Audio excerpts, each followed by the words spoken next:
pernah denger nih ceritanya luar biasa banget. Jadi kalau dipikir-pikir ya, peran ibu ternyata lumayan bisa dibilang penting juga ya. Lebih penting daripada bapak. Kalau pengen semua orang itu ikut kepada apa yang kita pengenin, itu namanya mustahil yang mutlak. Ridwan nas ghayatun la tudrak.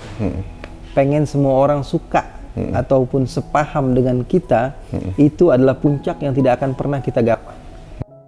Gak bakalan pernah bisa, karena semua orang berbeda-beda. Ada yang suka biru, ada yang suka hijau, ada yang suka merah, ada yang suka kuning. Mau dipaksa harus sama sukanya sama kita, nggak bisa. Ya. Bahkan di dalam keyakinan kepada Allah saja masih aja ada orang yang nggak mau yakin kepada Allah Subhanahu Wa Taala. Bahkan jadi umat Islam itu enak.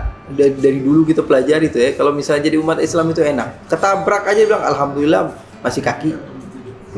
Ya alhamdulillah baru kaki doang keseleo gitu, atau tangan doang patah, alhamdulillah masih alhamdulillah.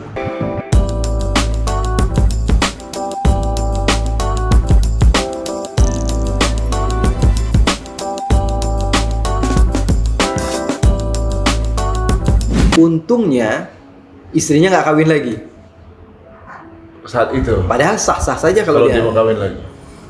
Udah tua usia 25 tahun dulu. Iya, setelah 25 tahun. Akhirnya pulang ini bapaknya, ini siapa namanya, suaminya ini.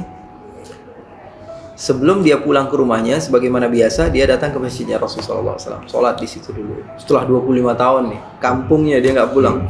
Akhirnya setelah dia sholat, dia melihat ada seorang imam yang khotib di masjid tersebut sedang mengajar. Akhirnya dia duduk. Ini anak muda, usianya masih 25 tahunan.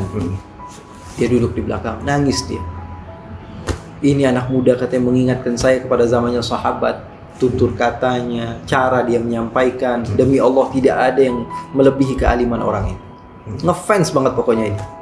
Dia nanti pulang ke rumah, dia mau ceritain sama istrinya bahwa ini orang emang hebat begitu, bagaimana cara menyampaikan Al-Quran, Sunnah Rasulullah SAW. Akhirnya setelah dia hadir di pengajian tersebut, dia pulang ke rumah. Assalamualaikum. Siapa kata istrinya? Akhirnya diintip sama istrinya, ternyata suaminya. Kaget kan? Dikira sudah meninggal, tentunya masih hidup. Akhirnya sudah dia kangen-kangenan, akhirnya duduk berdua. Istrinya mau ngambil air minum, ternyata ada yang masuk ke rumahnya tanpa mengetuk pintu, main masuk-masuk aja. Laki-laki, usianya 25 tahun. Ini dia nganggap ini rumah dia, padahal itu anak si perempuan tadi. Jadi dia ribut satu sama lain. Kenapa kamu masuk rumah saya? Yang satu bilang, kamu kenapa masuk rumah saya? Padahal itu anak sama bapak. Ya Allah.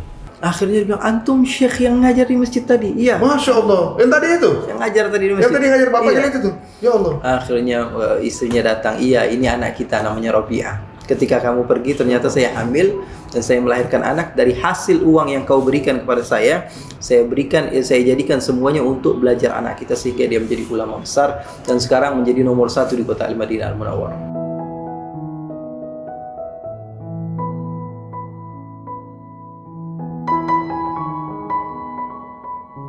Gurunya Imam Malik. Ini menarik nih teman-teman semua. Banyak hal mungkin yang belum kita pernah denger nih ceritanya, luar biasa banget. Jadi kalau dipikir-pikir ya, peran ibu ternyata lumayan bisa dibilang penting juga ya. Lebih penting daripada bapak. Makanya dikatakan al-ummu madrasatul aulad. Madrasah pertama bagi anak itu ibu. Karena bapak mungkin banyaknya di luar tapi ibu di rumah. Makanya dulu para perempuan-perempuan mereka belajar agama, belajar ilmu nahwu, ilmu sharaf, ilmu fikih. Buat apa? Kan kita perempuan nggak dakwah, nggak keluar ya, anak kamu. Oh iya. Jadi kalau para lelaki untuk berdakwah, para wanita untuk berdakwah kepada putra-putrinya. Iya. Ya Allah ya Rabb.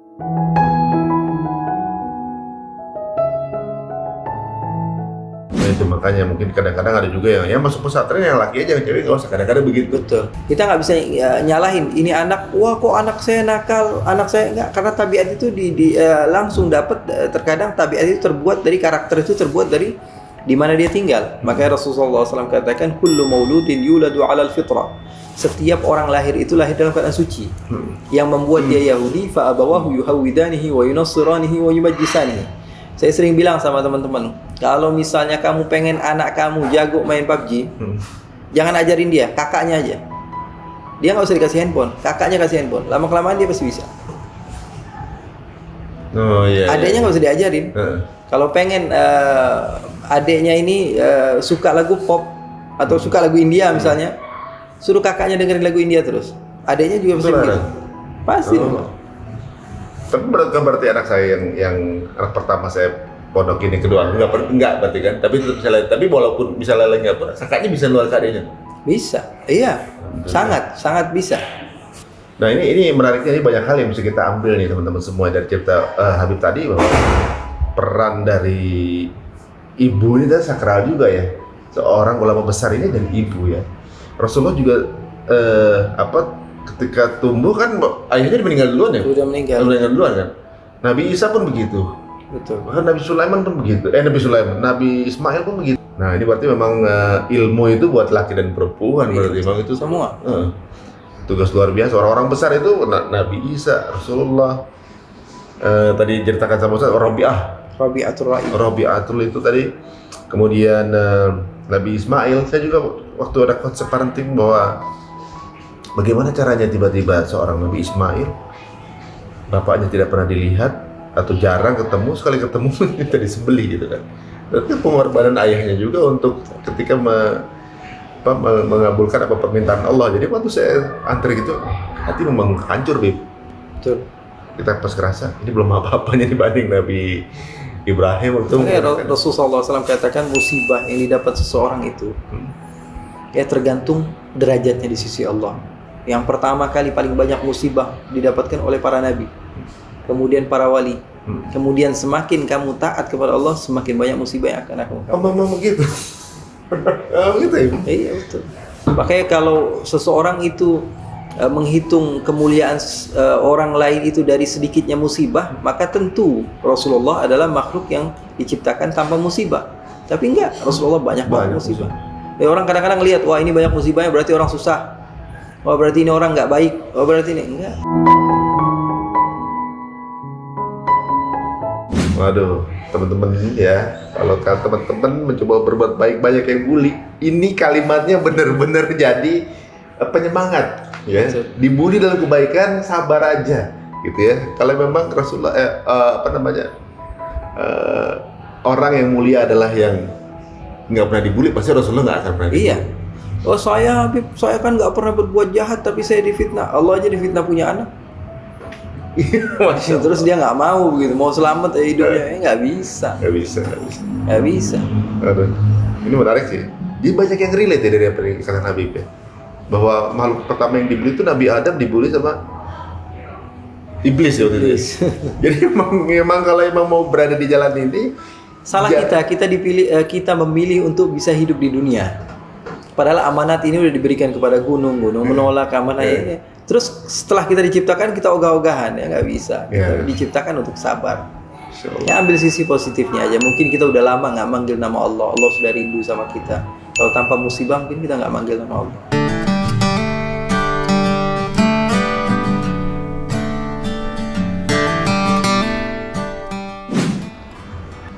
Nah kalau kasih sayang Allah sendiri nih, Habib, kita ngelihat bahwa ya walaupun saya dengan latar belakang ya mungkin ya kalau dicatat kesalahannya mungkin nggak bisa habis berapa buku. Sampai saya tuh ngerasa kayak, waduh, kalau semua yang saya lakuin ini nggak dihitung sama Allah, saya mau bawa apa gitu.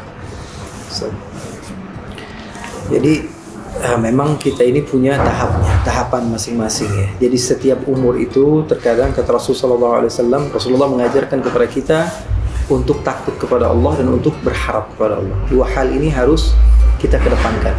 Rasa takut kepada Allah dan rasa berharap kepada Allah. Rasa takut itu baiknya kata para ulama dilakukan oleh seseorang ketika dia masih kuat, masih muda. Umur-umuran ya di bawah 40 tahun ke bawah atau 45 ke bawah atau 50 ke bawah, itu masih usia-usia muda. Rasa takut itu harus dikedepankan. Rasa takut, ya Allah mungkin gak diterima, gak apa-apa. Ini gak apa-apa. Justru malah menjadikan kita semangat untuk melakukan ibadah yang lain, sehingga yang lain tersebut diterima oleh Allah Subhanahu Wa Taala. Bukan malah dengan kita takut, justru kita tinggalkan. Itu namanya kebodohan.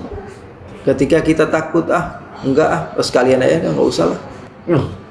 Itu takut lagi. Iya. Ada kan orang begitu. Ada orang yang ada beberapa emang teman saya begitu. Udahlah, udah kayaknya udah banyak nih yang sampai. Itu tanda memang Allah Subhanahu wa taala tidak inginkan kebaikan kepadanya. Maka Rasulullah SAW katakan kullun muyassarun lima khuliqalahu. Ini jadikan pegangan kita hadis Rasulullah. Kata Rasulullah, setiap orang itu dipermudah untuk apa hakikat dia diciptakan. Kalau diciptakan untuk kebaikan, pasti bakalan Allah tuntun dia untuk menjadi orang yang baik.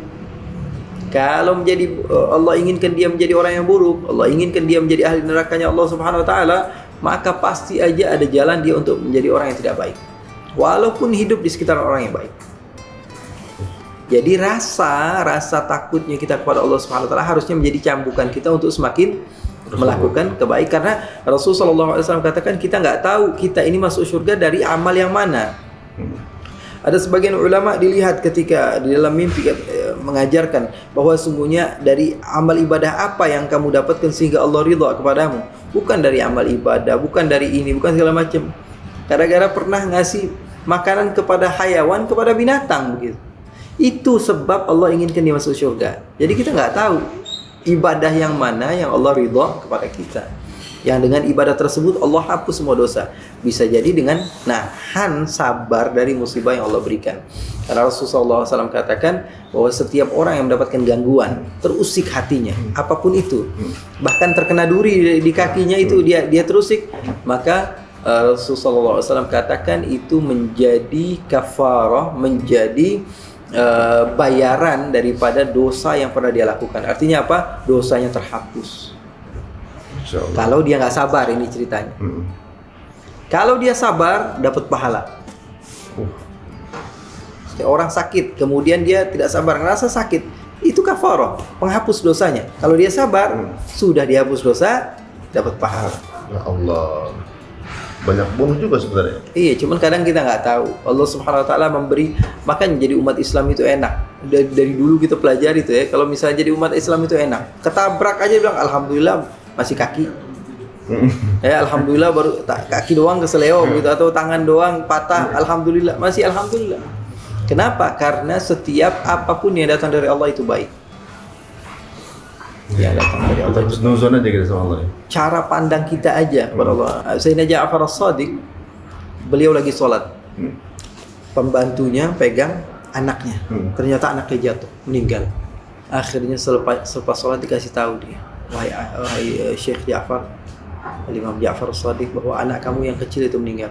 Angkat tangan dia, alhamdulillah, Allah berikan kepada saya 4 anak, 1 diambil, 3 disisain. Ngasihnya 4, diambil 1 doang, masuk saya marah. Emang susah. Iya.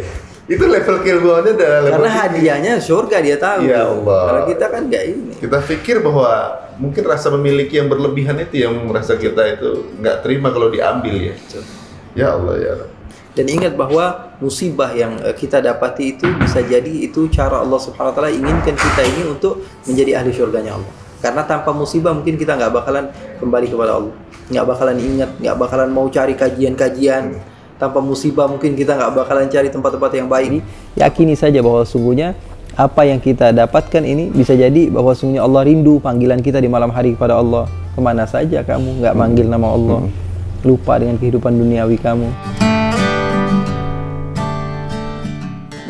Saya nggak, misalnya dengan anak pondok, banyak ada juga yang komen dengan nggak sependapat dengan menitipkan anak pondok gitu, atau juga mungkin melepas anak gitu kan gitu. Misalnya komennya misalnya kayak semacam nanti anaknya jadi jauh, salah sendiri udah ngelakuin itu misalnya kayak gitu. Kan kita nggak bisa bikin semua orang sependapat. Iya betul. Jadi begini, kalau pengen semua orang itu ikut kepada apa yang kita pengenin, itu namanya mustahil yang mutlak. Ridwan nas ghayatun la tudrak. Pengen semua orang suka ataupun sepaham dengan kita, itu adalah puncak yang tidak akan pernah kita gapai. Gak bakalan pernah bisa, karena semua orang berbeda-beda. Ada yang suka biru, ada yang suka hijau, ada yang suka merah, ada yang suka kuning. Mau dipaksa harus sama sukanya sama kita, nggak bisa. Ya. Bahkan di dalam keyakinan kepada Allah saja masih aja ada orang yang nggak mau yakin kepada Allah Subhanahu wa taala. Apalagi hanya sebatas memasukkan anak di pondok. Kata Imam Syafi'i, kamu tidak akan mendapatkan ilmu kecuali dengan 6 hal. Zakat, ada kepandaian, kecerdasan. Kepintaran. Pintar itu bisa dicari ya. Iya. Belajar berarti ya? Iya. hirs semangat, zaka, wa hirs wastibar sabar, wa bulghah dana, wa irsyadu ustad ada guru yang mendidik, wa tuliz zaman dan waktu yang panjang. Oh, nggak bisa instan berarti? Nggak bisa, nggak ada. Orang tiba-tiba langsung jadi orang alim nggak ada. Waduh, Masya Allah. Jadi mudah-mudahan menjadi mungkin bisa menjadi masukan untuk yang masih belum sependapat, tapi bukan berarti kita memaksa untuk menjadi sependapat. Enggak. Gitu. Tapi tentulah orang yang misalnya dia berusaha, kemudian dia ada kemauan yang kuat, kemudian dia rela anaknya pergi jauh untuk belajar. Itu artinya apa? Artinya dia akan mendapatkan sesuatu yang lebih dibanding orang lain. Karena di rumah itu kita kadang-kadang bangunin anak aja masih rada kasihan gitu, biarinlah setengah jam lagi lah. Karena begadang semalam. Kan begitu adanya. Ya, makan, wah ini janganlah dikasih begini. Kita kan padahal kita manjain itu, dia nggak terbiasa dengan hidup. Kalau misalnya kita hidup panjang umur, kalau kita tiba-tiba nggak ada. Iya, benar. Terus anak kita nggak ada pengalaman sama sekali dengan kehidupan. Apa yang terjadi? Habis dinasti kita.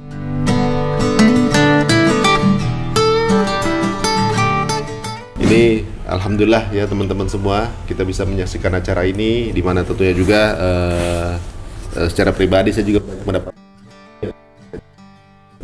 Terima kasih channel ini. Terima kasih Habib untuk waktunya, untuk bisa hadir di sini, Habib. Jazakallah khair, mudah-mudahan insya Allah bisa silaturahmi lagi nanti di lain waktu. Insya Allah. Masya Allah. Kalau gitu kita tutup dengan Assalamualaikum warahmatullahi wabarakatuh.